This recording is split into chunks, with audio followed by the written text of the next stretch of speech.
Un homme peut-il perdre son âme avant de perdre ses terres? Dans les registres effacés de la Martinique coloniale, une transaction figure encore aujourd'hui sous le sceau du secret. Le transfert forcé d'un domaine entier, sans héritier, sans explication officielle et sans que le propriétaire ne soit déclaré mort. Juste une ligne dans un cahier poussiéreux. Propriété transférée par ordre royal. Motif indicible. Si cette histoire vous glace le sang, abonnez-vous maintenant et commentez de quelle ville vous nous écoutez.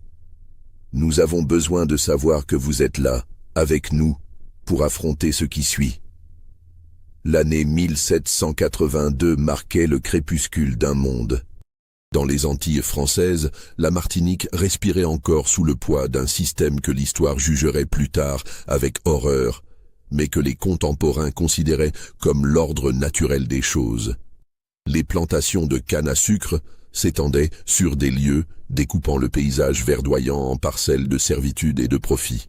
Au nord-est de l'île, dans une région que les cartes de l'époque désignaient simplement comme les hauteurs orientales, se dressait le domaine de Bellevue. Le nom sonnait comme une promesse, comme ces appellations flatteuses dont les colons aimaient baptiser leurs propriétés pour masquer la réalité brutale de leur entreprise. 300 hectares de terre fertile, 187 âmes réduites en esclavage, une maison de maître qui dominait la vallée comme un œil blanc fixant l'océan au loin. La construction principale, érigée en 1763, obéissait à l'architecture créole de l'époque. Large véranda pour capter la brise, volets verts contre la chaleur, toiture en bardeaux de cèdre importés de Louisiane. Chaque détail proclamait la richesse et le pouvoir. Les murs de pierre blanche, extraites des carrières de la côte, gardaient la fraîcheur même pendant les après-midi les plus étouffants. À l'intérieur, des meubles d'acajou côtoyaient des tapisseries venues de Lyon.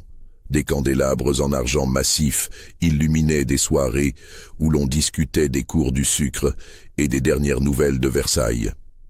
Guillaume de Valcourt régnait sur ce petit royaume avec la certitude tranquille de ceux qui ne remettent jamais en question leur droit à dominer. Fils unique d'une famille de négociants bordelais enrichis dans le commerce triangulaire, il avait hérité du domaine à la mort de son père en 1776. À 32 ans, il incarnait parfaitement le planteur créole, élégant dans ses habits de lin blanc, cultivé à la manière des salons parisiens, impitoyable dans la gestion de sa propriété. Sa femme, Constance, l'avait rejoint 2 ans après son arrivée. Mariée par arrangement entre familles de la bonne société coloniale, elle avait quitté Fort-Royal avec le trousseau approprié et les instructions maternelles sur ses devoirs d'épouse. 24 ans, des traits délicats que le soleil tropical n'avait pas encore marqués, une éducation soignée chez les Ursulines. Elle jouait du clavecin les soirs de réception, brodait pendant les après-midi et maintenait les apparences avec la discipline qu'on attendait d'elle. Le domaine fonctionnait selon un ordre aussi rigide que les grilles de fer qui fermaient les baraquements. Levé à 4h30, rassemblement au son de la cloche, départ vers les champs sous la surveillance des commandeurs. Les cannes ne se coupaient pas seules, le sucre ne se raffinait pas par magie, et les profits qui enrichissaient les caisses de Valcourt exigeaient leur tribut quotidien en sueur, en sang, en vie consumée avant l'âge. Parmi les hommes qui travaillaient aux champs, 5 se distinguaient, pas par leur apparence. Tous portèrent les mêmes vêtements usés jusqu'à la trame, les mêmes cicatrices de fouet, les mêmes mains abîmées par le travail incessant. Non, ce qui les distinguait échappait au regard superficiel.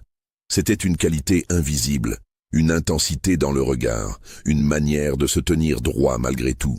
Les autres esclaves les respectaient sans que personne ne sache vraiment pourquoi. Les commandeurs les surveillaient davantage, sentant confusément un danger qu'ils ne pouvaient nommer. Amadou était le plus âgé, peut-être 45 ans, peut-être plus, qui comptait vraiment.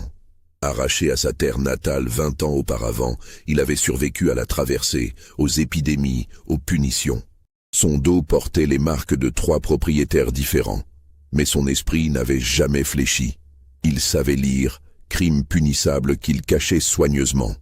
Dans sa jeunesse, avant l'enlèvement, il avait été lettré, avait étudié auprès d'un marabout, connaissait des langues que personne ici ne parlait. Cette éducation perdue se devinait parfois dans ses yeux. Toussaint, 30 ans environ, possédait une force physique remarquable. Dans les champs, il abattait le travail de 2 hommes. Les commandeurs le mettaient toujours en exemple, sans comprendre que cette force servait aussi d'autres fins. Il pouvait soulever une poutre, déplacer un rocher, briser une chaîne si nécessaire. Et surtout, il savait enseigner aux autres comment ménager leur corps, comment tenir malgré l'épuisement, comment survivre. Jean-Baptiste, non chrétien imposé au baptême forcé, avait grandi sur le domaine. 28 ans de vie à Bellevue, depuis sa naissance dans une case qu'on avait détruite depuis. Il connaissait chaque recoin de la propriété, chaque chemin, chaque cachette. Fils d'une blanchisseuse et d'un père dont le nom était resté secret, il possédait cette connaissance intime des lieux qui devient une arme pour qui sait s'en servir. Mathieu et Christophe, frères vendus ensemble depuis la Guadeloupe 3 ans auparavant, formaient une paire inséparable. 25 et 23 ans, leur histoire exacte restait floue, comme tout ce qui concernait les origines de chacun. Mais on murmurait qu'ils avaient participé là-bas à quelque chose, une révolte avortée, une tentative d'évasion, un acte de résistance qui avait justifié leur transfert vers une plantation réputée plus sévère. Ces 5 hommes ne formaient pas un groupe visible. Ils travaillaient dans des équipes différentes, dormaient dans des baraquements séparés, évitaient de se parler ouvertement. Mais un observateur attentif aurait remarqué des signes. Un regard échangé au moment de la distribution de l'eau, un geste de la main qui semblait anodin, une chanson de travail dont les paroles portaient un double sens. Ils communiquaient dans le langage des opprimés, celui qui échappe au maître parce qu'il n'a pas de grammaire officielle. La vie à Bellevue suivait son cours implacable. Les saisons se distinguaient à peine sous les tropiques, marquées seulement par l'intensité des pluies et le cycle de la canne. Récolte, broyage, raffinage, expédition. Le sucre partait vers Bordeaux, l'argent revenait vers Valcourt, et la roue tournait, écrasant des vies dans son mouvement perpétuel. Le changement survint un soir de juillet 1782. Plus tard, certains diraient que tout avait commencé bien avant, que les signes étaient là depuis des mois, mais que personne n'avait voulu les voir. D'autres prétendraient que c'était arrivé d'un coup, comme un orage qui éclate sans prévenir. La vérité se situait probablement entre les deux. Ce soir-là, Valcourt rentra de Fort-Royal avec 4 heures de retard. Il avait assisté à une réunion du Conseil des planteurs, un de ces rassemblements où l'on discutait des cours, des réglementations, des rumeurs inquiétantes venues de France. Depuis quelque temps, des idées dangereuses circulaient dans la métropole. Des philosophes parlaient de droit naturel, d'égalité, de liberté. Des voix s'élevaient, même, timidement encore, contre l'esclavage.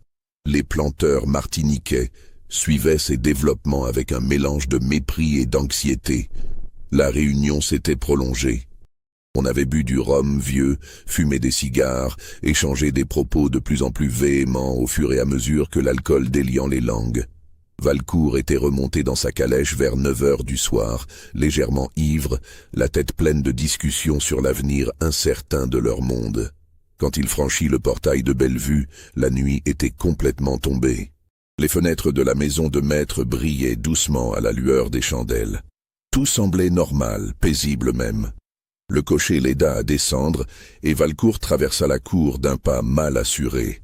Il monta les marches de la véranda, poussa la porte d'entrée, et s'arrêta net.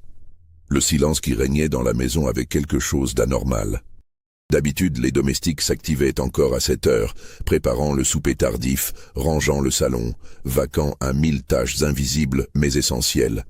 Ce soir, rien. Juste un silence épais, presque palpable. « Constance ?» Sa voix résonna dans le vestibule sans obtenir de réponse. Une chandelle brûlait sur la console de l'entrée, projetant des ombres mouvantes sur les murs. Valcourt avança, passant de pièce en pièce, une inquiétude croissante chassant les vapeurs de l'alcool. Le salon, vide. La salle à manger, les couverts du souper étaient disposés sur la table, mais personne n'avait mangé. La cuisine, un feu mourant dans l'âtre, une marmite abandonnée, une odeur de ragoût brûlé.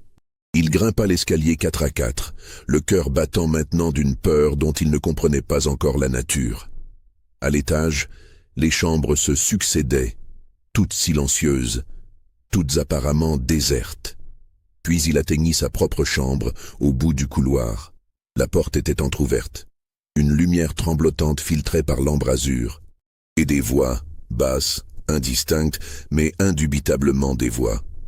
Valcourt poussa la porte. La scène qui s'offrit à ses yeux le figea sur place, le cerveau incapable d'abord de traiter ce qu'il voyait, comme si la réalité elle-même avait basculé dans quelque chose d'incompréhensible. Constance était là, assise sur le lit conjugal.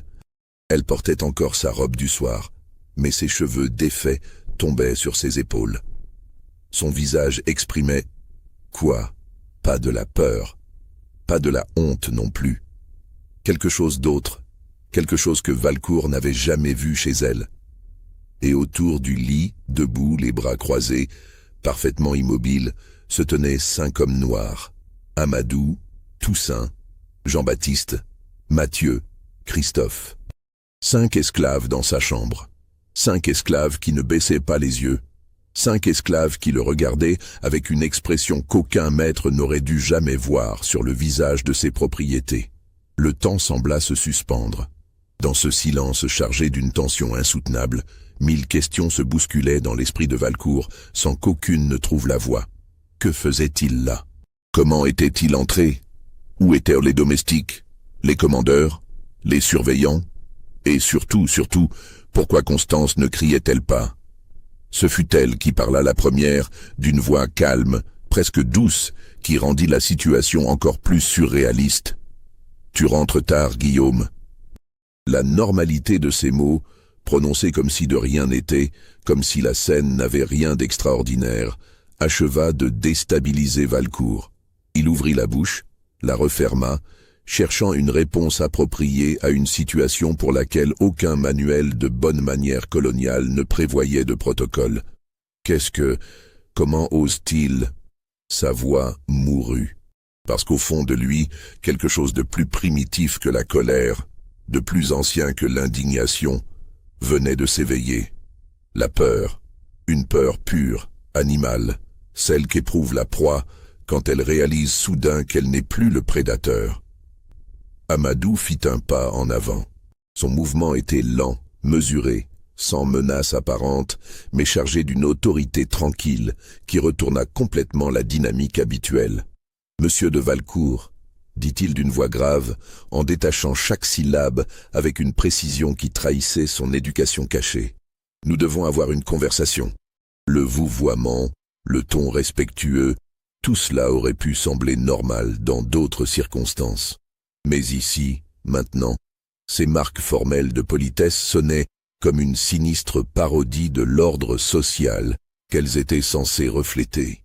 Valcourt recula d'un pas, sa main cherchant instinctivement l'épée qu'il ne portait pas.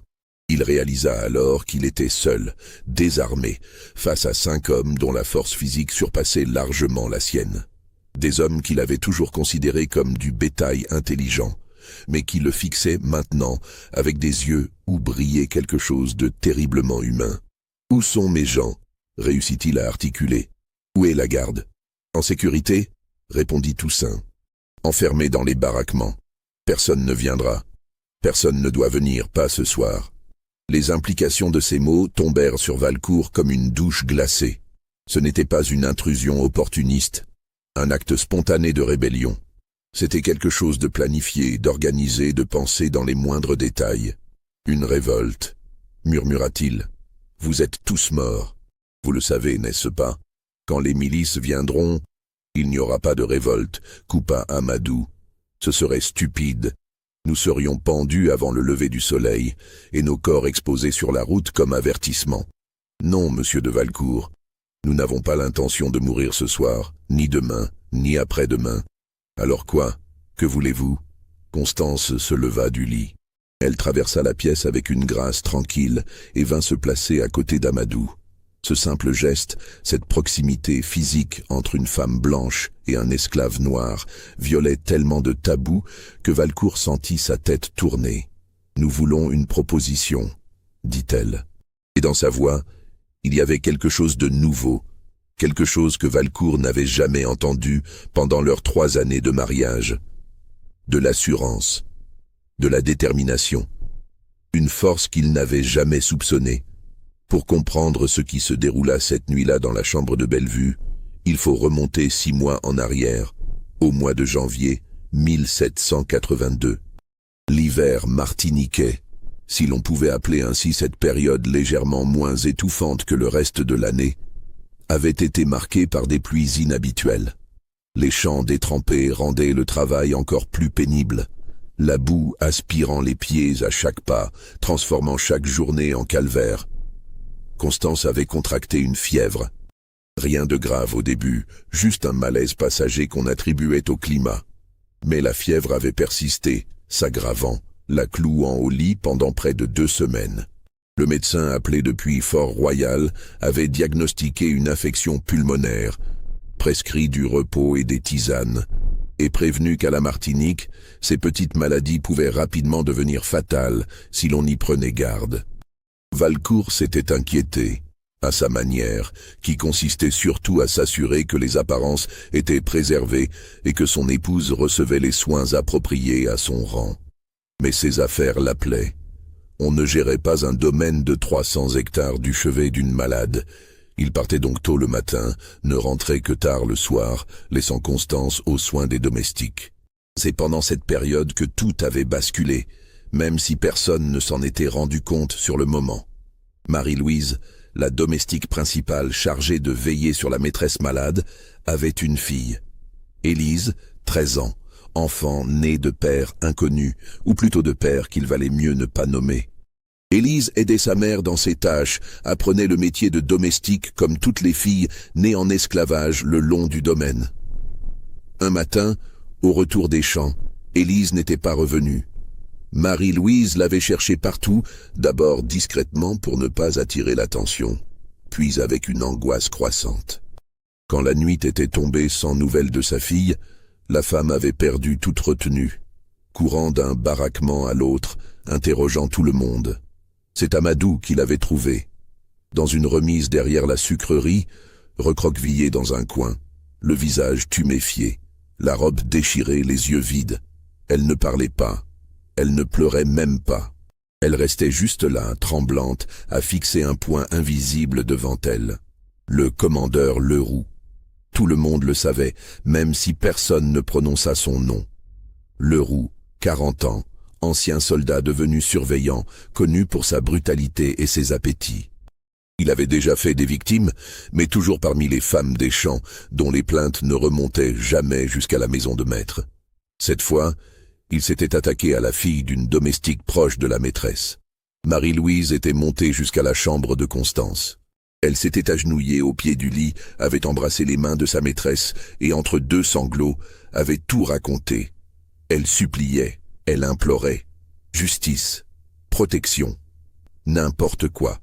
Constance, encore faible de sa fièvre, avait écouté. Elle avait promis d'en parler à son mari.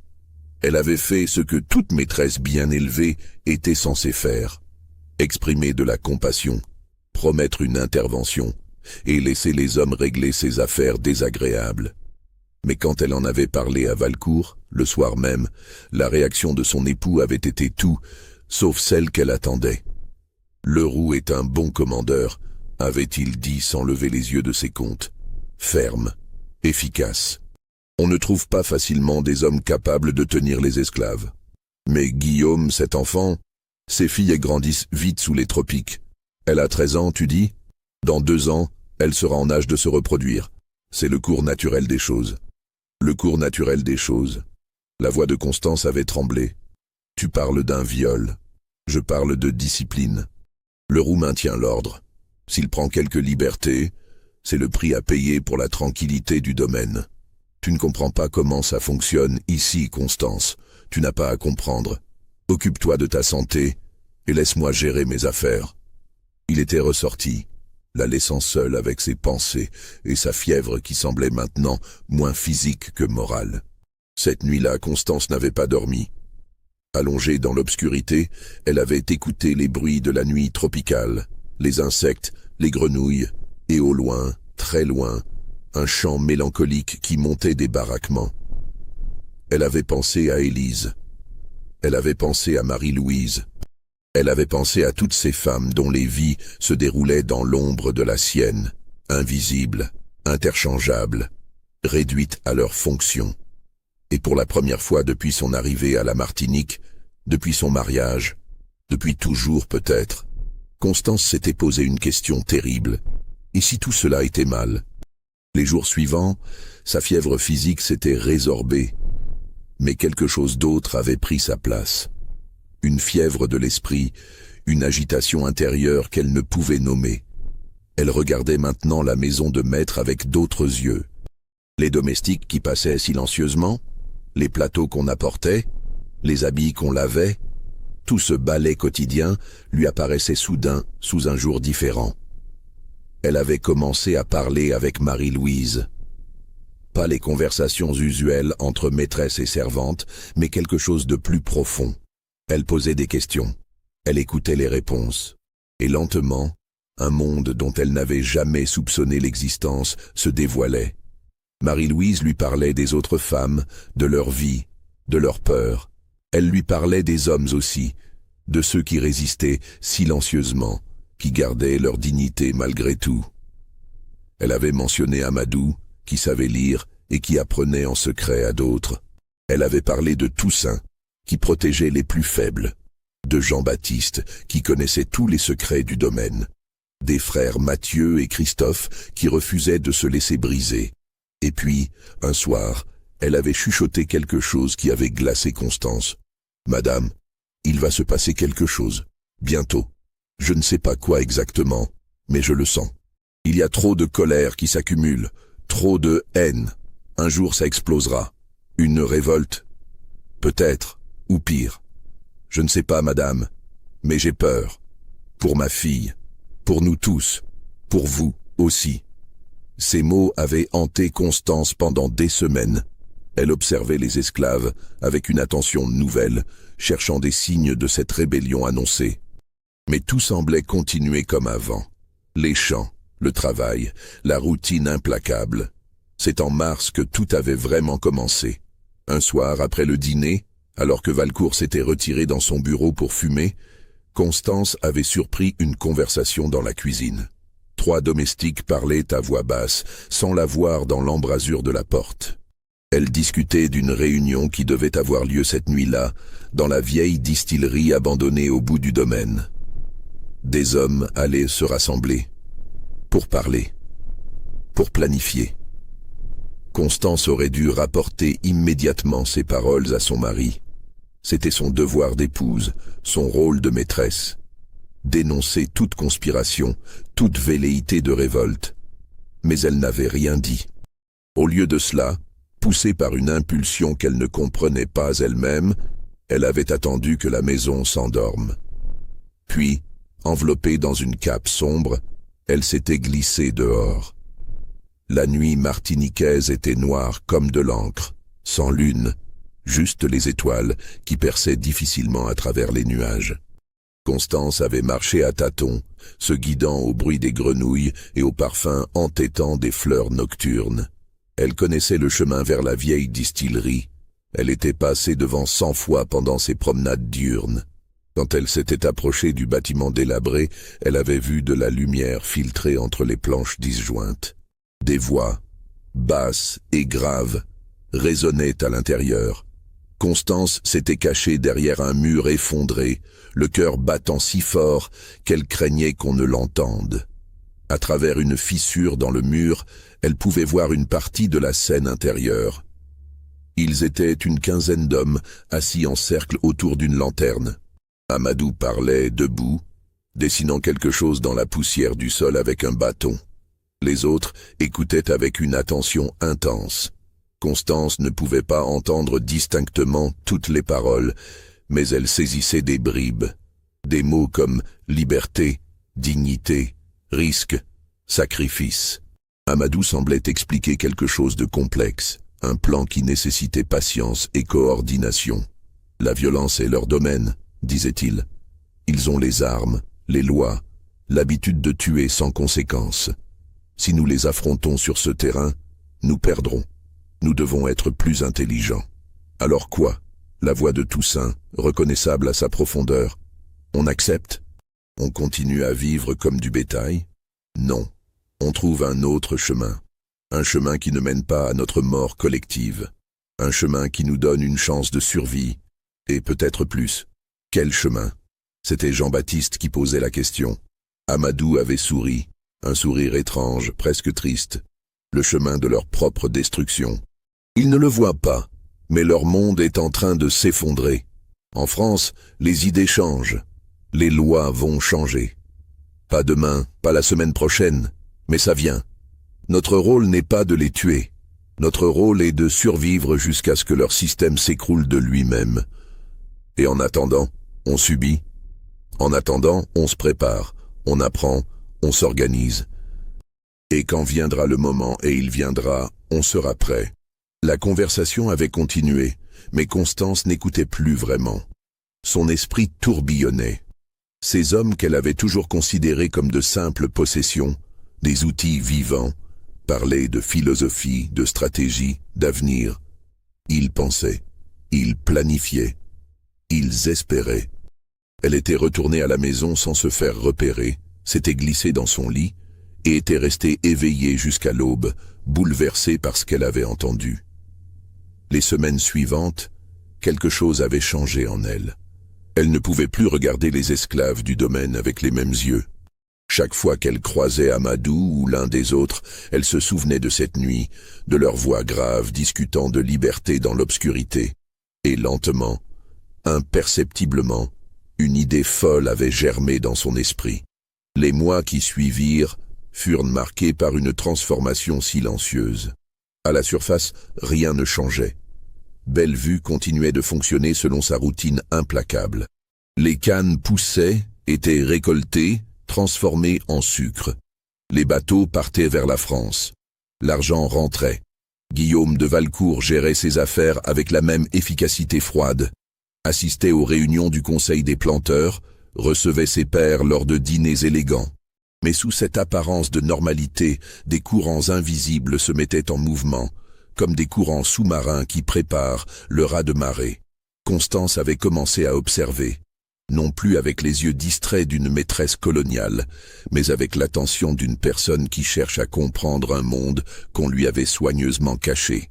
Elle remarquait maintenant des détails qui lui avaient toujours échappé.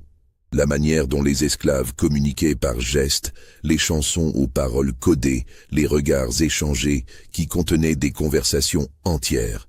Elle avait aussi commencé à lire. Dans la bibliothèque de son mari, entre les traités d'agronomie et les registres de comptes, elle avait trouvé des ouvrages plus dangereux. Des écrits de Montesquieu sur l'esprit des lois, des passages de Rousseau sur le contrat social, des pamphlets qui circulaient depuis la France, de plus en plus audacieux dans leur remise en question de l'ordre établi. Valcourt ne lisait jamais ses livres. Il les possédait parce qu'un homme de sa condition se devait de posséder une bibliothèque respectable, mais il ne s'intéressait qu'aux chiffres, aux bilans, aux prévisions de récolte. Il ne voyait pas sa femme passer des après-midi entiers, plongée dans des réflexions qui auraient horrifié n'importe quel colon. En avril, Constance avait franchi une nouvelle étape. Elle avait demandé à Marie-Louise d'arranger une rencontre avec Amadou. « C'est dangereux, madame », avait murmuré la domestique, les yeux écarquillés. « Pour vous, mais surtout pour lui. Si le maître la prend, il ne la prendra pas. Je dois lui parler. »« Pourquoi, madame? Qu'est-ce qui vous pousse à prendre un tel risque ?» Constance avait réfléchi longuement avant de répondre. « Parce que je ne peux plus vivre dans le mensonge. Parce que j'ai vu quelque chose que je ne peux pas désapprendre. Et parce que je crois que ce que vous vivez ici est mal. Profondément. Terriblement mal. » Marie-Louise avait pleuré. Puis elle avait arrangé la rencontre. Cela s'était passé un après-midi où Valcourt était parti pour Fort-Royal pour une de ces réunions interminables. Amadou avait été amené à la maison sous prétexte d'une réparation urgente dans la bibliothèque. Les autres domestiques avaient été écartés sous divers prétextes. Quand Constance s'était retrouvée seule face à cet homme qu'elle avait vu de loin tant de fois, mais avec qui elle n'avait jamais vraiment parlé, elle avait ressenti une peur étrange. Non pas la peur physique, mais celle de franchir une limite invisible, de briser un tabou si profondément ancré qu'elle n'en avait jamais questionné l'existence. Amadou se tenait debout, les yeux baissés, dans la posture qu'on attendait d'un esclave face à sa maîtresse. Mais il y avait quelque chose dans son immobilité même qui trahissait une force contenue, une dignité qu'aucune servitude ne pouvait vraiment effacer. « Regardez-moi » avait dit Constance doucement. Amadou avait levé les yeux, et dans ce regard, Constance avait vu une intelligence aiguë, une profondeur de pensée qui démentait tout ce qu'on lui avait enseigné sur l'infériorité naturelle des races. « Je sais ce qui se passe » avait-elle commencé. « Je sais que vous vous réunissez, que vous planifiez quelque chose. Je ne suis pas là pour vous dénoncer, je suis là parce que je veux comprendre. » Le visage d'Amadou n'avait pas bougé, mais quelque chose avait changé dans ses yeux. De la surprise? De la méfiance? Les deux probablement. « Madame de Valcourt, avec tout le respect que je vous dois, pourquoi devrais-je vous parler? Vous êtes la femme du maître, ma maîtresse. Tout ce que je dirai pourra être utilisé contre nous. Je sais, vous n'avez aucune raison de me faire confiance, mais je vous demande quand même de m'écouter. » Et alors, dans cette bibliothèque remplie de livres que personne ne lisait, Constance avait fait quelque chose d'impensable. Elle s'était assise, forçant ainsi Amadou par les règles de la politesse à s'asseoir également, et elle avait parlé. Elle lui avait raconté ce qu'elle avait entendu cette nuit-là près de la vieille distillerie. Elle lui avait parlé de sa prise de conscience progressive, de son dégoût croissant pour le système dans lequel elle vivait. Elle lui avait confié ses lectures, ses doutes, ses questions. « Je ne peux pas les libérer », avait-elle dit finalement. « Je n'ai aucun pouvoir légal. Ce domaine appartient à mon mari. Je ne suis moi-même qu'une possession un peu plus privilégiée que les autres. Mais je ne peux pas non plus continuer à faire semblant de ne rien voir. Alors je vous demande, que puis-je faire ?» Amadou l'avait observé longuement, comme s'il cherchait à percer ses véritables intentions. Puis, il avait parlé, et sa voix avait perdu le ton servile pour adopter celui d'un homme éduqué, s'adressant à un égal. « Vous me posez une question impossible, madame. Comment une personne qui bénéficie d'un système peut-elle l'aider à se détruire? Même si vos intentions sont sincères, et je ne dis pas qu'elles ne le sont pas, vous restez du côté de ceux qui nous possèdent. Je comprends, mais il doit y avoir quelque chose. Il y a peut-être quelque chose, avait coupé Amadou. Mais cela vous demanderait de tout risquer. Votre position, votre sécurité, peut-être votre vie. Êtes-vous prête à cela? Je ne sais pas, avait répondu Constance honnêtement. Mais parlez-moi quand même. Dites-moi ce que vous envisagez. Et Amadou avait parlé. Il avait expliqué leur dilemme. Il savait qu'une révolte violente serait écrasée dans le sang. L'île entière était une prison gardée par des milliers de soldats, de miliciens, de planteurs armés jusqu'aux dents et prêts à tuer pour préserver leurs privilèges. Chaque tentative de soulèvement dans les Antilles s'était soldée par des massacres, des pendaisons publiques, des tortures exemplaires. « Alors nous cherchons un autre chemin », avait-il dit. Un chemin qui ne passe pas par la violence ouverte, mais par quelque chose de plus subtil. Nous devons trouver une faille dans leur système, une fissure que nous pouvons élargir sans nous faire tuer dans le processus. Quelle faille? Leur propre cupidité, leur arrogance, leur certitude que nous ne sommes rien. C'est à la fois leur force et leur faiblesse. Constance avait frissonné à ces mots. Il y avait quelque chose de terrifiant dans la froide intelligence de cet homme, dans sa capacité à analyser le système qui l'opprimait avec la précision d'un anatomiste disséquant un cadavre. Que voulez-vous de moi? Pour l'instant, rien. Juste savoir que vous existez, qu'il y a une fissure dans le mur, aussi petite soit-elle. Un jour peut-être, nous aurons besoin de cette fissure. Cette conversation avait marqué le début d'une alliance secrète qui aurait paru folle à quiconque l'aurait découverte. Constance et Amadou avaient commencé à se rencontrer régulièrement. Toujours sous des prétextes plausibles, toujours en présence d'au moins un témoin complice pour éviter les soupçons. Par Marie-Louise, Amadou faisait passer des informations à Constance. Les mouvements des commandeurs, les conversations entendues entre les surveillants, les plans de contrôle renforcés. En retour, Constance partageait ce qu'elle apprenait lors des dîners de son mari. Les inquiétudes des planteurs, les nouvelles de France, les rumeurs de changements politiques. Mais au-delà de cet échange d'informations, quelque chose de plus profond se développait. Une relation d'un genre que ni l'un ni l'autre n'aurait pu imaginer. Pas de l'amitié. Comment pourrait-il y avoir amitié réelle dans un tel déséquilibre de pouvoir? Mais une forme de reconnaissance mutuelle, un respect basé sur l'intelligence partagée et peut-être sur une solitude commune. Car Constance était seule. Dans ce monde d'hommes brutaux et de femmes soumises, dans cette société coloniale où toute déviation était suspecte, elle n'avait personne à qui parler vraiment. Son mari la voyait comme un ornement coûteux mais utile. Les autres épouses de planteurs la considéraient avec une cordialité superficielle teintée de rivalité. Elle était prisonnière de sa classe, de son sexe, de son époque, et Amadou, malgré le respect qu'on lui témoignait parmi les esclaves, portait le poids terrible de la responsabilité. C'était vers lui que les autres se tournaient pour les décisions difficiles. Sur lui reposait des espoirs qu'il craignait de ne pouvoir satisfaire.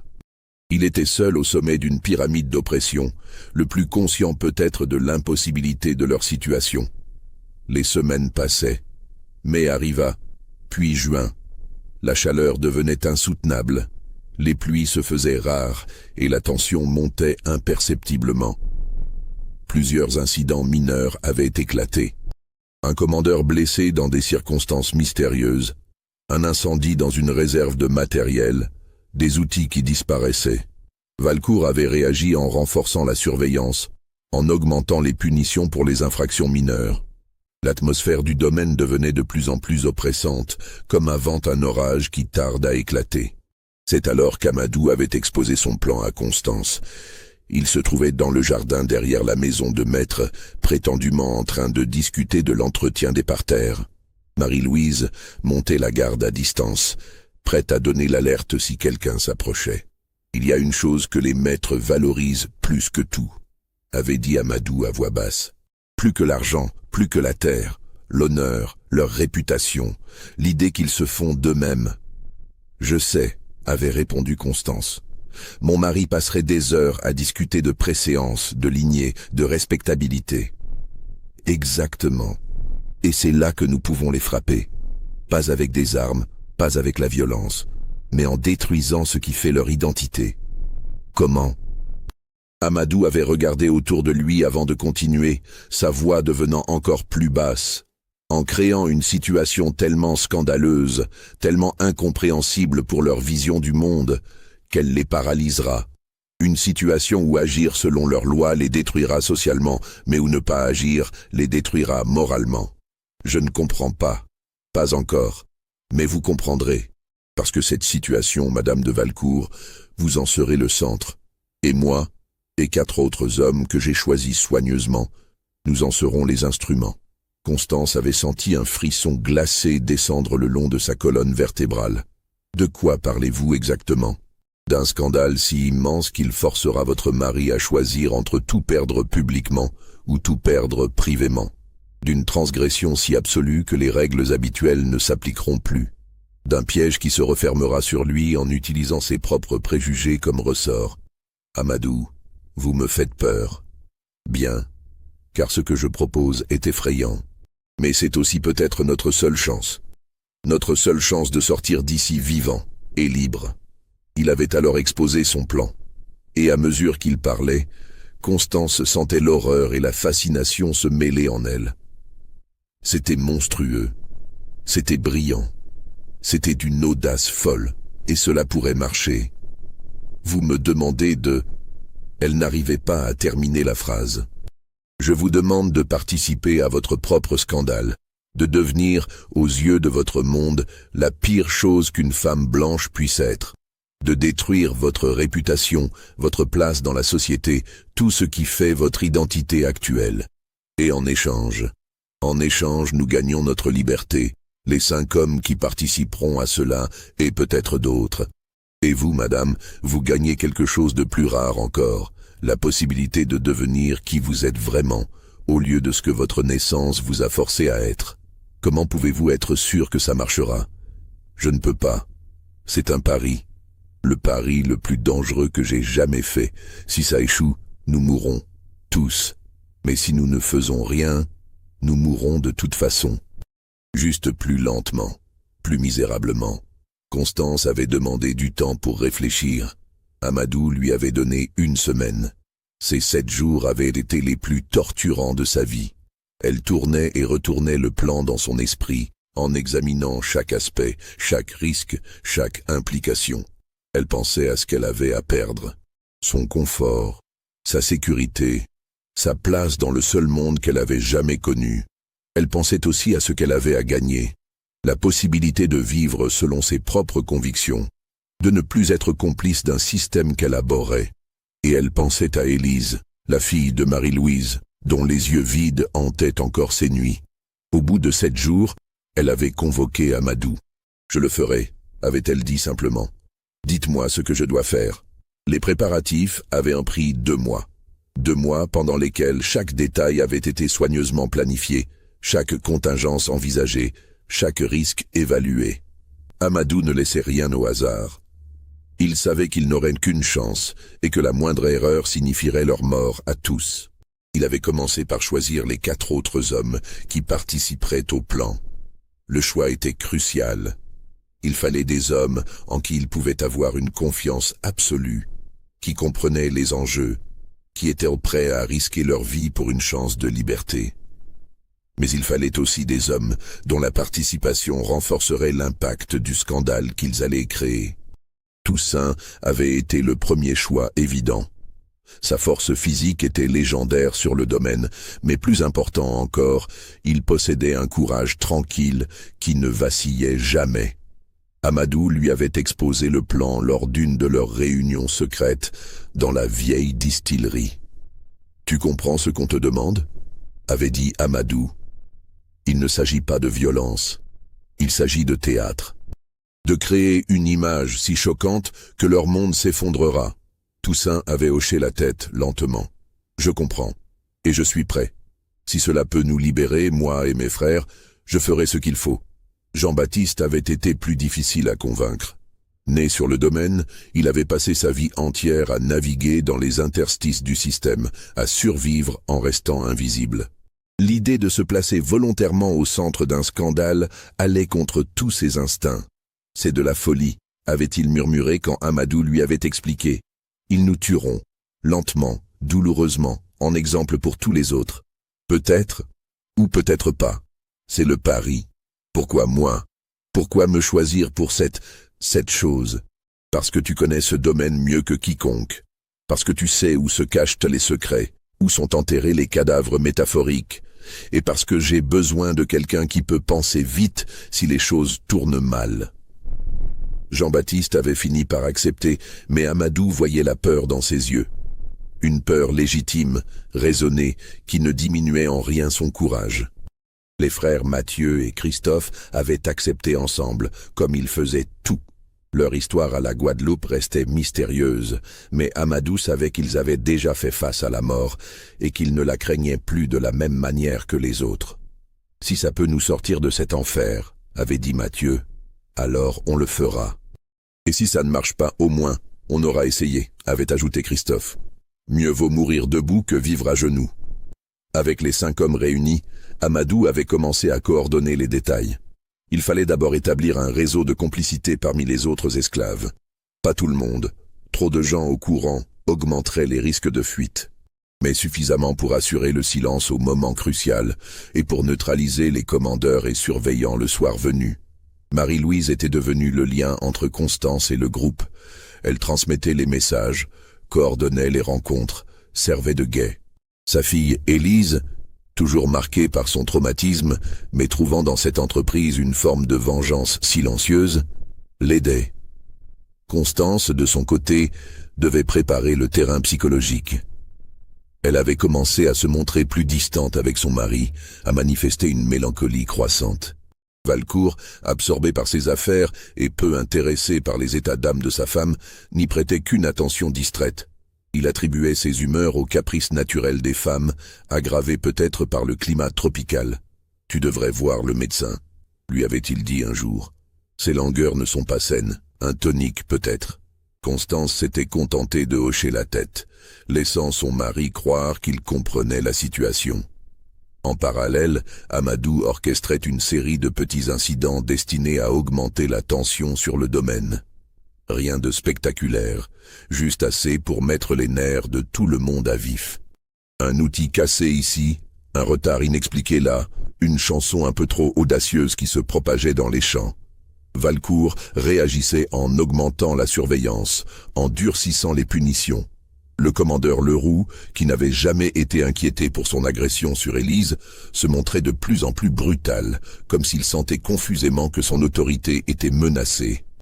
C'était exactement ce qu'Amadou voulait. Il voulait que l'atmosphère devienne insoutenable, que la pression monte jusqu'au point de rupture. Quand le scandale éclaterait, il fallait que tout le monde soit déjà au bord du précipice. Le timing était crucial.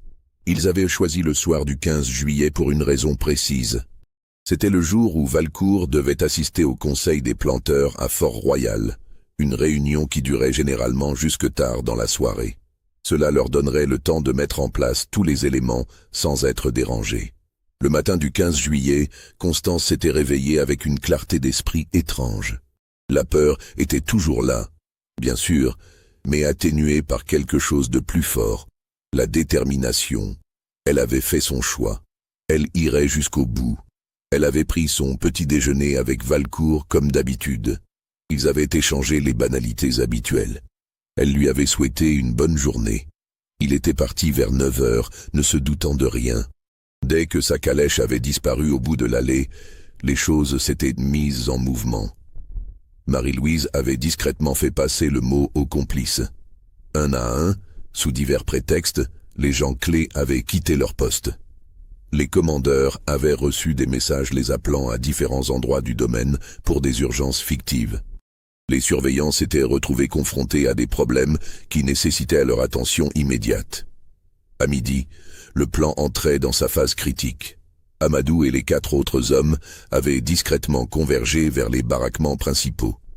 Là, avec l'aide d'une dizaine de complices, ils avaient neutralisé les quelques surveillants restants. Pas violemment, juste assez pour les immobiliser et les enfermer. Personne n'est blessé, avait insisté Amadou. Nous ne sommes pas des meurtriers, nous sommes juste des hommes qui cherchent la liberté. Les esclaves enfermés avec les surveillants avaient reçu des instructions strictes. Silence complet, pas de violence. Juste attendre que tout soit fini. Ceux qui refusaient de coopérer étaient attachés mais traités avec respect. À 14 heures, la maison de maître était pratiquement vide. Seuls restaient Constance, Marie-Louise, Élise et 2 autres domestiques complices. Le reste avait été envoyé au loin sous prétexte de courses à faire. Amadou et les 4 autres étaient entrés dans la maison. C'était la première fois qu'ils franchissaient cette porte autrement qu'en tant qu'ouvriers appelés pour une réparation. Ils s'étaient arrêtés dans le vestibule, regardant autour d'eux ce luxe construit sur leur souffrance. « C'est vraiment si beau », avait murmuré Christophe avec ironie. « Ce n'est que du bois et de la pierre », avait répondu Amadou. « Ce qui compte, c'est ce que nous allons en faire aujourd'hui. » Constance les attendait dans le salon.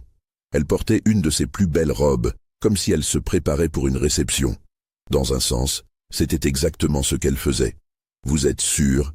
avait demandé Amadou une dernière fois. « Il est encore temps de reculer. »« Non », avait répondu Constance fermement. « Il n'est plus temps. Nous allons jusqu'au bout. » Les heures suivantes avaient été étranges, presque surréelles. Ils avaient tous monté à l'étage, vers la chambre conjugale. Marie-Louise et les autres domestiques étaient restés en bas, montant la garde. Dans la chambre, ils avaient préparé la scène. Ce n'était pas ce que des esprits salaces pourraient imaginer. Il ne se passa rien de ce que le scandale futur laisserait entendre. Amadou avait été très clair. Tout devait reposer sur l'apparence, sur la suggestion, sur ce que les gens croiraient, plutôt que sur la réalité. Ils avaient parlé, longuement. Constance et les 5 hommes, assis dans cette chambre, avaient discuté de ce qui allait se passer, de ce qu'ils espéraient accomplir, de leurs peurs et de leurs espoirs.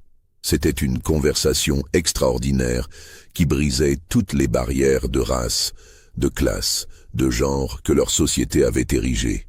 Quand tout sera fini, avait dit Toussaint, si nous survivons, où irons-nous?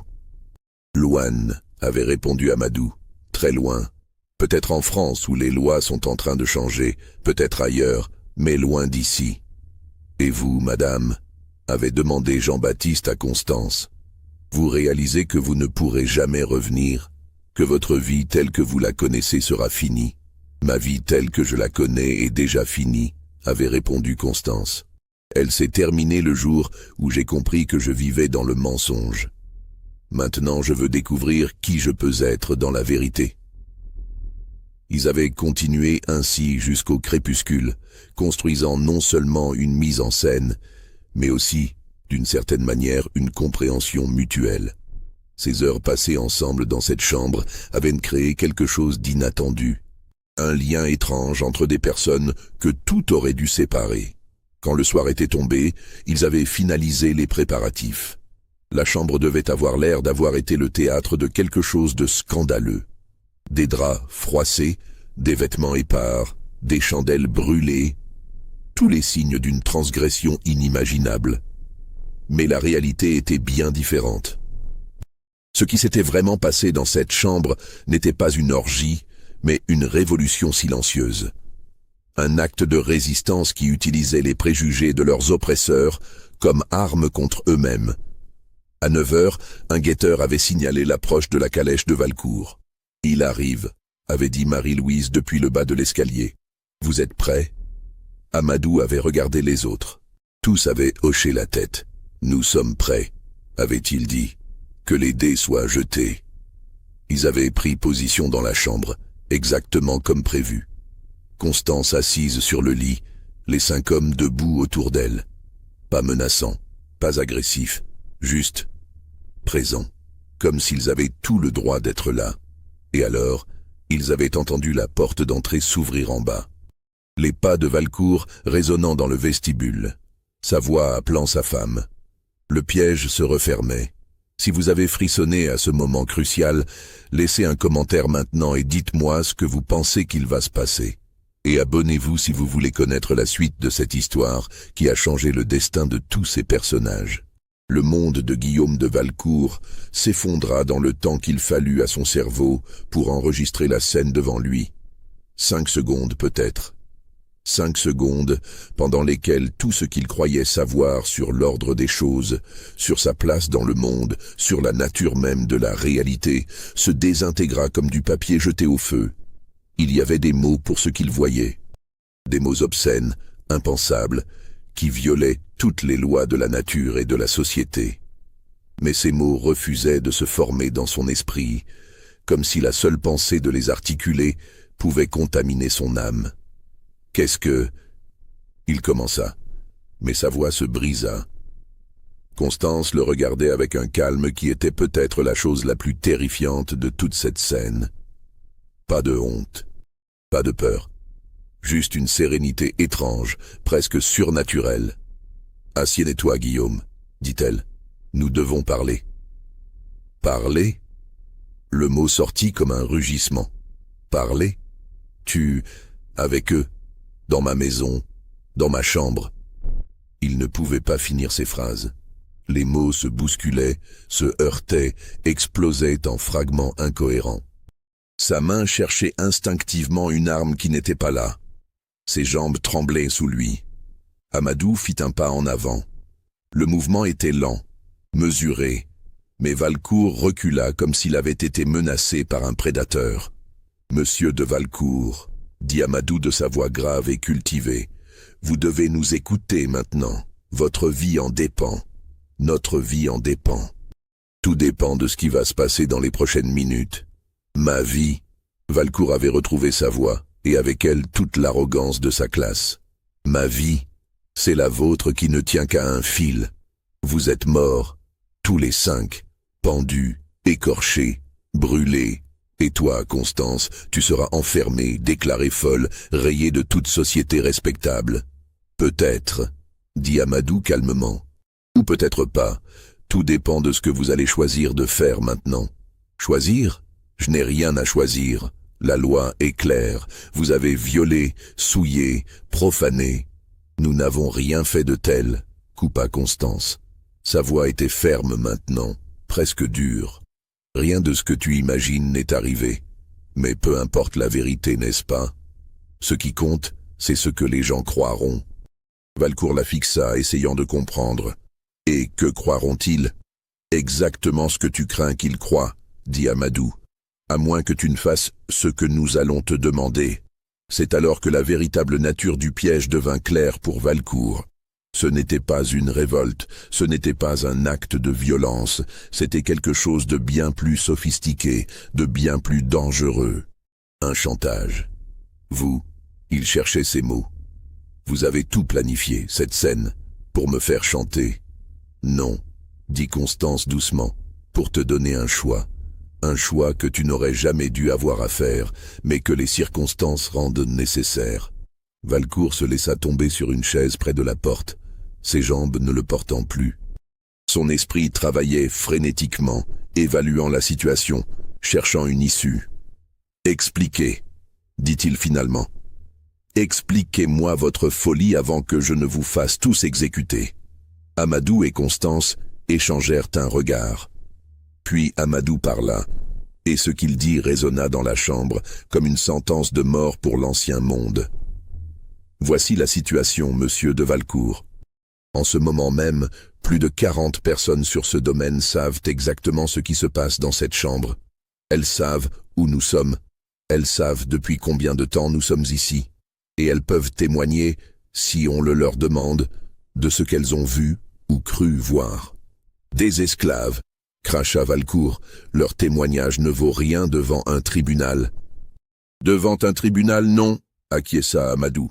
Mais dans un salon, dans les conversations de Fort-Royal, dans les lettres qui voyagent jusqu'en France, que vaut le témoignage d'un esclave quand il confirme exactement ce que tout le monde veut croire sur le scandale le plus juteux de la décennie? Valcourt pâlit. Il commençait à comprendre.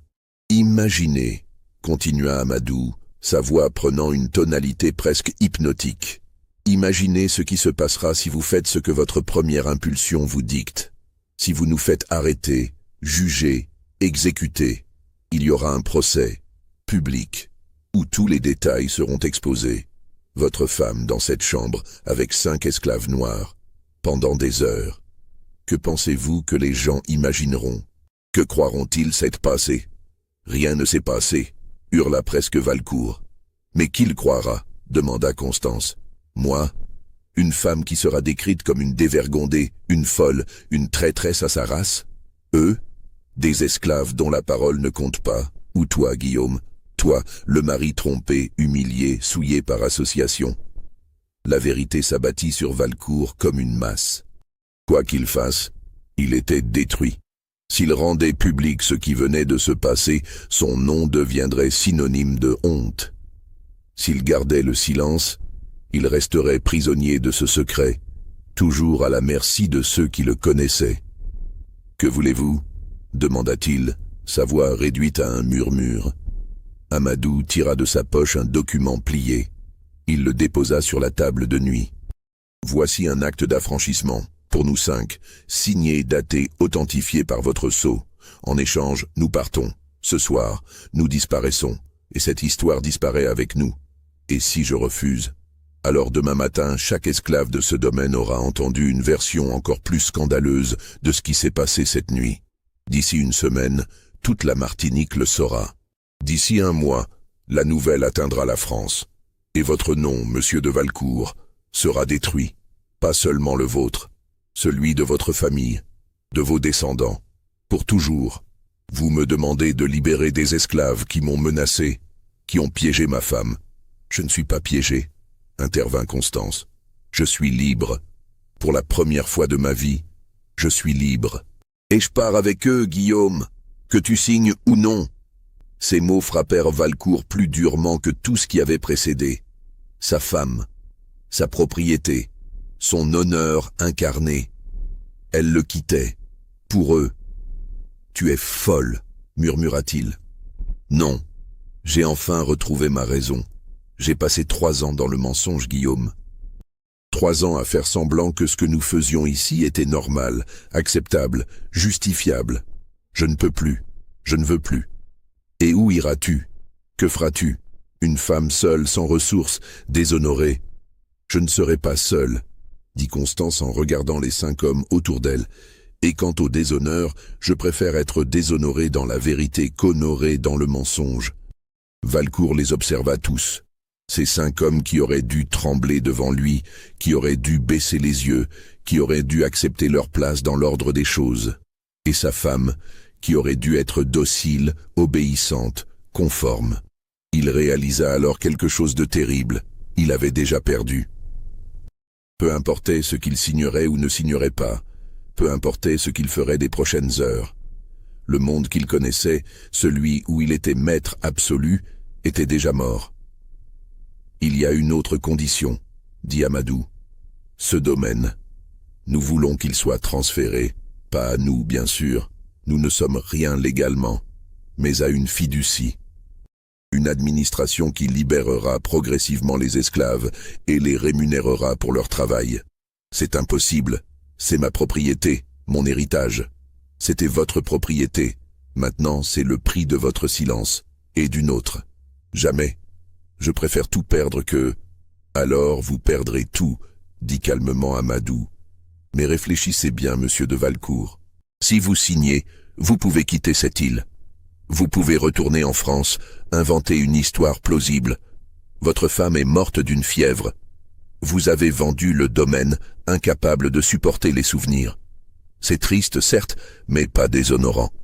Vous gardez votre nom, votre place dans la société. Vous pouvez recommencer. Et si je refuse? Alors vous restez ici, prisonnier d'un scandale qui grandira à chaque répétition. Chaque regard que vous croiserez à Fort-Royal portera le jugement. Chaque conversation s'arrêtera à votre approche. Vous serez l'homme dont la femme, eh bien, vous imaginez le reste. Le silence qui suivit fut si profond qu'on entendait les insectes nocturnes dehors, les grenouilles dans les jardins, le bruissement du vent dans les cannes. Valcourt fixait le document sur la table. Un simple papier, quelques mots écrits à l'encre. Et pourtant, ce papier avait le pouvoir de détruire tout ce pourquoi sa famille avait travaillé pendant des générations. Mais qu'était l'alternative? Il imaginait les regards à Fort-Royal, les murmures derrière les éventails, les lettres choquées voyageant vers la France, son nom devenant synonyme de honte, de déchéance, d'échec masculin le plus absolu. Il pensait aussi à la violence. Il pourrait les tuer tous, maintenant. Appeler la garde, faire exécuter ces 5 hommes, enfermer Constance. Qui l'en empêcherait? Il était le maître, après tout. Mais même en pensant cela, il savait que c'était impossible, parce que trop de gens savaient déjà, parce que le mal était fait, parce que même leur mort ne pourrait pas effacer ce qui s'était passé cette nuit. « Combien de temps ai-je pour décider ?» demanda-t-il finalement. « Jusqu'à l'aube » répondit Amadou. « Si le document n'est pas signé au lever du soleil, nous partons quand même. Mais l'histoire part avec nous, et elle vous détruira. » Valcourt se leva lentement. Il regarda Constance une dernière fois, cherchant dans ses yeux un signe de l'épouse qu'il croyait connaître. Mais il n'y avait qu'une étrangère. Une femme qu'il n'avait jamais vraiment connue, et qui maintenant lui échappait complètement. « Je veux être seul, dit-il, pour réfléchir. »« Bien sûr, dit Amadou. Nous attendrons en bas, prenez votre temps. Mais souvenez-vous, jusqu'à l'aube seulement. » Ils sortirent tous de la chambre, laissant Valcourt seul avec ses pensées et ses démons. Constance fut la dernière à partir. Sur le seuil, elle se retourna. « Je suis désolée, Guillaume, » dit-elle doucement. « Je sais que tu ne peux pas le comprendre maintenant. Peut-être ne le comprendras-tu jamais. Mais ce que nous faisons, c'est ce qui doit être fait. Non pas parce que c'est facile, mais parce que c'est juste. Juste? Le mot sortit comme un crachat. Tu appelles ça juste? Je l'appelle nécessaire. Ce monde dans lequel nous vivions, Guillaume, c'était un mensonge. Un mensonge magnifique, confortable, mais un mensonge quand même. Construit sur la souffrance de milliers de personnes. Il était temps de le regarder en face. Elle ferma la porte, le laissant seul. Les heures qui suivirent furent les plus longues de la vie de Guillaume de Valcourt. Il resta dans cette chambre, assis dans le fauteuil près de la fenêtre, regardant la nuit tropicale sans vraiment la voir. Il pensait à son père, mort depuis 6 ans, qui lui avait légué ce domaine avec la fierté d'un homme qui avait construit quelque chose de durable. Il pensait à ses ancêtres, négociants de Bordeaux qui avaient fait fortune dans le commerce triangulaire. Il pensait à tout ce que son nom représentait. Et il pensait aussi, malgré lui, à ce que Constance avait dit. Ce monde était-il vraiment un mensonge? Il se leva et alla à la fenêtre. Au loin, il voyait les baraquements où dormaient ceux qu'il possédait. Ou croyait posséder. Pouvait-on vraiment posséder des êtres humains? Cette question qu'il n'avait jamais posée auparavant le hantait maintenant. Il pensa à Amadou, à son éducation évidente, à sa dignité qui ne fléchissait jamais malgré les chaînes. Il pensa aux autres, à leur force tranquille, à leur courage. Était-il vraiment inférieur, comme on le lui avait toujours enseigné?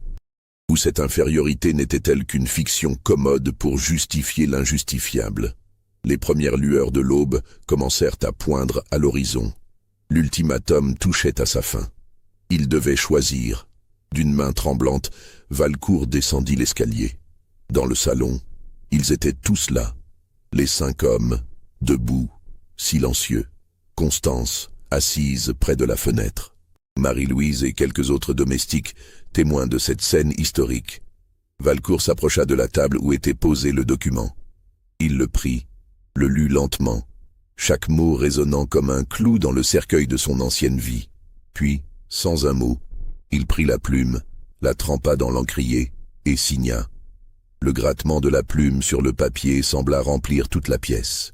Quand ce fut fini, Valcourt posa la plume et recula. « C'est fait », dit-il, sa voix à peine audible. « Vous avez gagné. Prenez-le et partez. Je ne veux plus jamais vous revoir. » Amadou prit le document, l'examina soigneusement, puis le plia et le plaça dans une pochette de cuir. « Merci, monsieur de Valcourt. Vous avez fait le bon choix, le seul choix possible. »« Ne me remerciez pas, » cracha Valcourt. « Je ne l'ai pas fait pour vous. Je l'ai fait pour moi, pour sauver ce qui peut encore être sauvé de mon nom. »« Je sais, » dit Amadou, « mais peu importe les raisons. Le résultat est le même. Nous sommes libres. » Les mots résonnèrent dans la pièce comme une cloche. Libres. Après toute une vie d'esclavage, ils étaient libres. Constance se leva et s'approcha de son mari. Elle retira son alliance et la posa sur la table. « Adieu, Guillaume, » dit-elle. « Je ne peux pas dire que j'ai été heureuse avec toi, mais je te souhaite de trouver, un jour, une forme de paix avec ce que tu es. »« Va-t'en, » murmura Valcourt sans la regarder. « Va-t'en avant que je ne change d'avis et que je vous tue tous. » Ils partirent sans un mot de plus.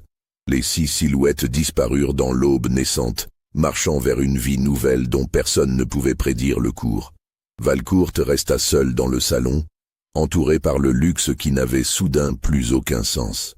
Il avait tout perdu. Sa femme, son domaine, son honneur, sa certitude. Et pourtant, il était toujours en vie, toujours libre de partir, de recommencer ailleurs. Mais était-ce vraiment de la liberté? Ou juste une autre forme de prison? Les semaines qui suivirent cette nuit de juillet 1782 restèrent gravées dans la mémoire collective de la Martinique, même si la véritable histoire ne fut jamais racontée publiquement. Guillaume de Valcourt quitta l'île 6 jours après les événements. Il fit circuler une histoire soigneusement construite. Sa femme était morte d'une fièvre tropicale foudroyante. Accablé par le chagrin et incapable de supporter les souvenirs, il avait décidé de transférer le domaine à une administration coloniale et de retourner en France. L'histoire était plausible. Les fièvres étaient courantes aux Antilles, et le chagrin d'un veuf était respectable. Quelques personnes trouvèrent le départ précipité suspect, mais sans preuve concrète. Les rumeurs ne prirent jamais vraiment racine. Ce que personne ne sut jamais avec certitude, c'est ce qui était vraiment arrivé cette nuit-là. Des murmures circulaient parmi les esclaves, des fragments d'histoire qui se déformaient à chaque répétition. Certains disaient qu'il y avait eu une révolte avortée. D'autres parlaient d'un scandale impliquant la maîtresse. D'autres encore racontaient des histoires encore plus fantastiques. Mais la vérité complète resta connue seulement d'un petit cercle de personnes qui ne la révélèrent jamais. Le domaine de Bellevue fut effectivement transféré à une administration dont la nature exacte resta floue. Les documents officiels parlaient d'une fiducie coloniale pour l'amélioration progressive des conditions de travail. Dans les faits, c'était un arrangement unique qui permettait aux esclaves du domaine de travailler moyennant salaire, avec la promesse d'un affranchissement progressif. Cette situation extraordinaire attira l'attention des autorités coloniales, mais le chaos administratif de l'époque, combiné à l'influence de quelques sympathisants bien placés, permit au système de persister pendant plusieurs années. Le domaine devint une anomalie, un lieu où l'ordre esclavagiste se délitait lentement alors qu'il se renforçait partout ailleurs. Quant à Amadou, Toussaint, Jean-Baptiste, Mathieu, Christophe et Constance, ils disparurent. Aucun registre officiel ne mentionne leur départ de l'île. Aucun bateau ne déclara les avoir transportés. C'était comme s'ils s'étaient évaporés dans la nuit tropicale. Des années plus tard, des rumeurs occasionnelles filtraient à travers les réseaux d'information informels des Antilles. On parlait d'un groupe mystérieux à Paris, impliqué dans les cercles abolitionnistes qui gagnaient en influence. On mentionnait une femme blanche qui travaillait aux côtés d'hommes noirs, chose impensable à l'époque. On racontait l'histoire d'un homme éduqué, peut-être africain, qui écrivait des pamphlets sur la nécessité de mettre fin à l'esclavage. Était-ce eux?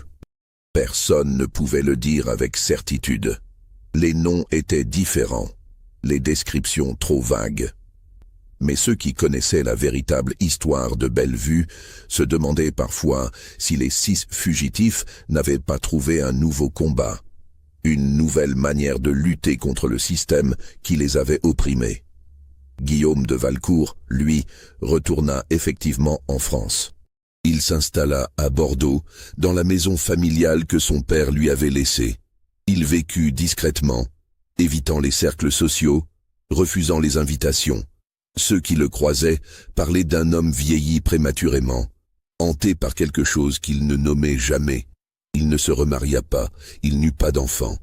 Quand il mourut en 1803 à 49 ans, son testament révéla une surprise. Il léguait la majeure partie de sa fortune à des œuvres de charité, incluant des organisations qui œuvraient très discrètement à cette époque pour l'abolition de l'esclavage. Était-ce du remords, une forme de rédemption, ou simplement la reconnaissance tardive que le monde dans lequel il avait grandi était fondé sur une injustice fondamentale? Personne ne le sut jamais. Valcourt emporta ses secrets dans la tombe. À la Martinique, le domaine de Bellevue changea lentement, mais inexorablement. En 1789, quand la Révolution française éclata, le domaine était déjà dans un état de transition. Les esclaves y étaient mieux traités que partout ailleurs sur l'île, travaillaient moins d'heures, recevaient une forme de rémunération. Quand les nouvelles lois révolutionnaires arrivèrent, abolissant brièvement l'esclavage avant que Napoléon ne le rétablisse, Bellevue était prêt. En 1848, lors de l'abolition définitive de l'esclavage dans les colonies françaises, le domaine de Bellevue n'existait plus sous sa forme originelle. Il avait été morcelé, divisé entre ceux qui l'avaient travaillé. Les baraquements avaient été transformés en maisons. Les champs appartenaient à des familles qui avaient autrefois été réduites en esclavage. C'était une transformation si complète que peu de gens se souvenaient de ce qu'avait été Bellevue autrefois. Et encore moins connaissaient l'histoire de cette nuit de juillet, 66 ans auparavant, qui avait tout déclenché. Mais l'histoire persistait, fragmentée, déformée. transmise de génération en génération comme une légende dont personne ne connaissait plus la véritable origine. On parlait du maître qui avait perdu son domaine dans des circonstances mystérieuses. On racontait l'histoire d'une femme blanche qui avait trahi sa race. On murmurait au sujet de 5 esclaves qui avaient réussi l'impossible. Partir libre, sans verser de sang. La vérité, cette conspiration élaborée, ce piège psychologique, ce théâtre de scandale qui avait brisé le pouvoir d'un homme en utilisant ses propres préjugés contre lui, resta cachée. Peut-être parce qu'elle était trop complexe, trop nuancée pour survivre dans le monde des légendes. Peut-être parce que ceux qui la connaissaient comprenaient qu'elle était plus dangereuse révélée que cachée. En 1895, un historien amateur fouillant dans les archives coloniales à Fort-Royal tomba sur un document curieux. C'était le transfert de propriété du domaine de Bellevue, daté de juillet 1782. La signature de Guillaume de Valcourt était là, claire et nette. Mais certains détails du document semblaient étranges. Pourquoi un transfert si soudain? Pourquoi à une fiducie dont la nature juridique était si floue? Et surtout, pourquoi cette mention énigmatique dans les marges, griffonnée d'une main différente? Par nécessité de préserver l'honneur et le silence. L'historien chercha des explications, interrogea des descendants, fouilla dans d'autres archives. Mais il ne trouva que des contradictions et des silences. L'histoire officielle, la veuve morte de fièvre, le mari éploré, ne correspondait pas aux traces documentaires qu'il découvrait. Mais l'histoire alternative, celle qu'il entrevoyait dans les fragments, les murmures, les incohérences, semblait trop extraordinaire pour être vraie. Il finit par abandonner ses recherches, concluant dans ses notes privées: il y a quelque chose dans l'affaire Bellevue qui échappe à la compréhension. Un secret si bien gardé que même le temps ne peut le révéler. Peut-être vaut-il mieux qu'il reste ainsi. Ces notes furent découvertes dans les années 1920, longtemps après la mort de l'historien. Elles suscitèrent un bref regain d'intérêt, mais sans nouvelles preuves. L'affaire resta un mystère mineur dans les annales coloniales. Ce qui est certain, c'est que quelque chose d'extraordinaire s'est passé à Bellevue en juillet 1782. Quelque chose qui a changé le cours de nombreuses vies, qui a perturbé l'ordre établi, qui a laissé des traces indélébiles, même si elles sont devenues illisibles avec le temps. Était-ce exactement comme je l'ai raconté? Les détails sont-ils exacts? Les motivations correctement interprétées? Impossible de le dire avec certitude. Les documents ont disparu, ont été détruits, ont été falsifiés. Les témoins sont morts depuis longtemps. Et les descendants de ceux qui étaient là cette nuit-là ont leur propre version, souvent contradictoire, de ce qui s'est passé. Mais au cœur de toutes ces versions, il y a une constante. Un homme a perdu son pouvoir, 5 esclaves ont gagné leur liberté, et une femme a choisi la vérité au détriment de sa position sociale. Comment exactement cela s'est produit reste sujet à interprétation. Ce qui n'est pas sujet à interprétation, c'est l'impact à long terme. Le domaine de Bellevue devint, dans les décennies qui suivirent, un symbole. Pas un symbole public, trop dangereux pour le système esclavagiste encore en place, mais un symbole privé, murmuré dans les baraquements, transmis dans les chansons codées, raconté comme preuve qu'un autre monde était possible. Quand l'abolition arriva finalement, 66 ans après cette nuit de juillet, certains sur l'île se souvinrent de Bellevue. Ils se souvinrent qu'il y avait eu un précédent, même obscur, même controversé. Que la transition vers la liberté n'était pas nécessairement une catastrophe sanglante. Que des arrangements étaient possibles. Est-ce que cela fit une différence dans le grand schéma de l'histoire? Difficile à dire. L'abolition de l'esclavage dans les colonies françaises fut le résultat de forces historiques immenses, de luttes politiques en métropole, de révoltes aux Antilles, de changements économiques globaux. Une petite histoire sur un domaine martiniquais ne pouvait pas changer tout cela. Mais pour ceux qui furent directement touchés, les 187 âmes qui vivaient à Bellevue en 1782 et leurs descendants, l'impact fut immense. Ils vécurent différemment.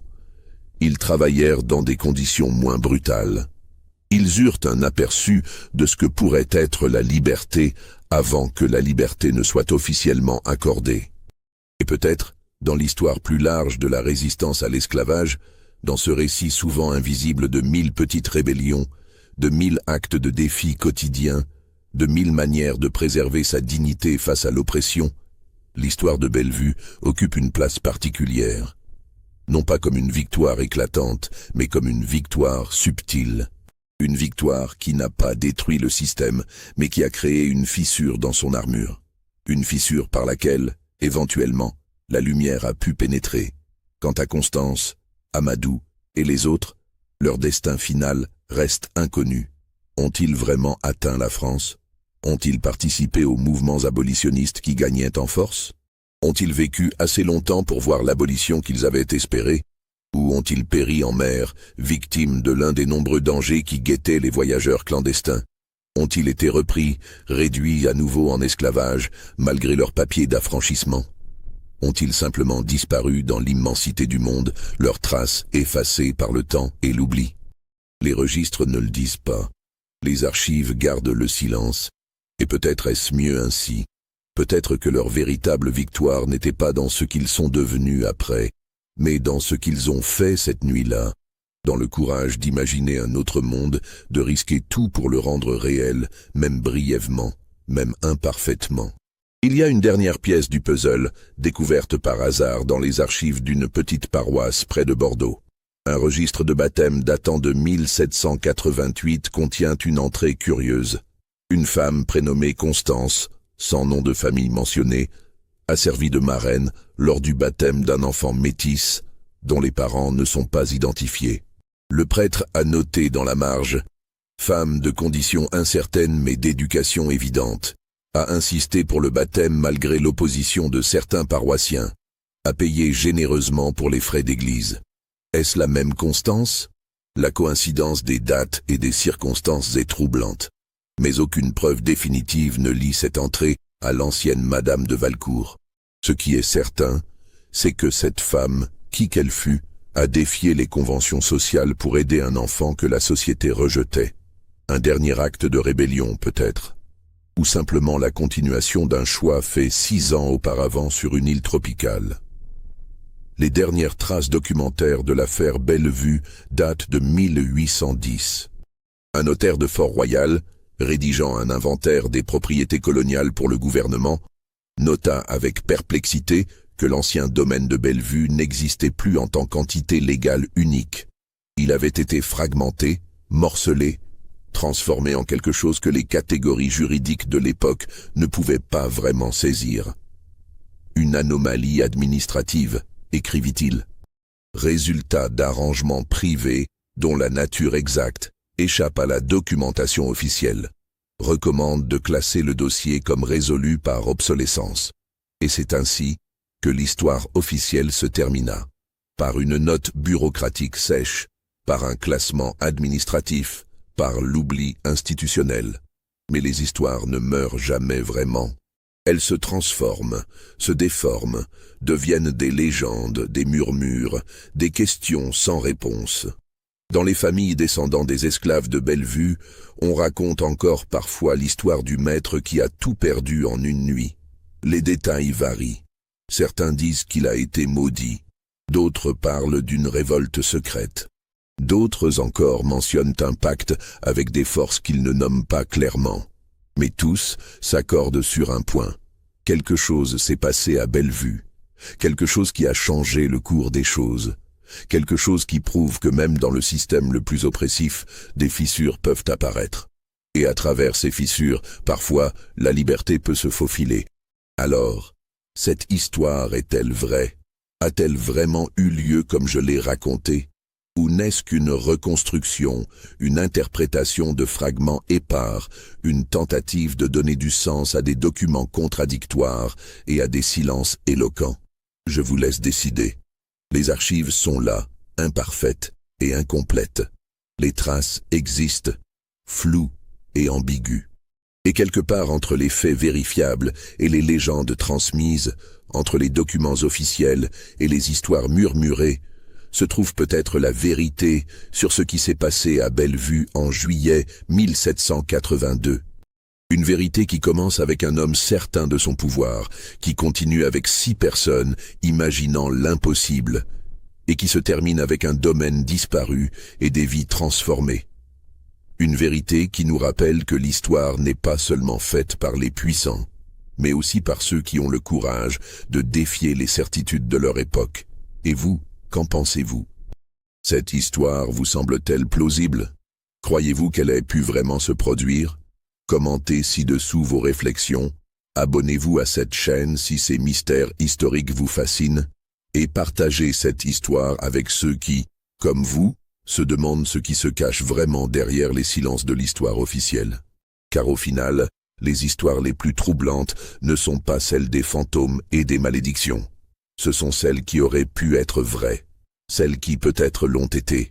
Le maître qui a perdu son domaine, après avoir partagé sa femme avec 5 esclaves rebelles.